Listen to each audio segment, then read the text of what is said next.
शहरातील कापड दुकाने फोडून स्वतःचा व्यवसाय थाटणाऱ्या दोघांना अवधूतवाडी पोलिसांनी बेड्या ठोकल्या असून 5 लाखाचा मुद्देमाल जप्त केलाय। तेजस चव्हाण, प्रमोद चव्हाण असे बेड्या ठोकलेल्या दोघांची नावे आहेत। शहरातील नेताजी मार्केट आणि माइंदे चौक परिसरातील 4 कापड दुकाने काही महिन्यांपूर्वी चोरट्यांनी फोडले होते। या कापड दुकानातून लाखोंचा मुद्देमाल चोरट्यांनी लंपास केला होता। या प्रकरणी व्यावसायिकांनी दिलेल्या तक्रारीवरून अवधूतवाडी पोलिसांनी अज्ञात चोरट्याविरोधात विविध कलमान्वये गुन्हा नोंद केला। दरम्यान गोपनीय माहितीवरून पोलिसांनी तेजस चव्हाण आणि प्रमोद चव्हाण या दोघांना ताब्यात घेऊन चौकशी केली। त्यानंतर त्या दोघांनी पोलिसांसमोर गुन्ह्याची कबुली दिली।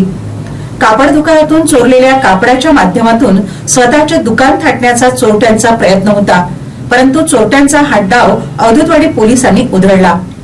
गजाआड केलेल्या आरोपींकडून 2 मोटरसायकल तसेच चोरी करण्यासाठी कुलूप कट करता यावे म्हणून वापरलेले कटर, चार्जिंग बॅटरीसह दुकानातील शर्ट, पॅन्टचा 5 लाखांचा मुद्देमाल जप्त केलाय।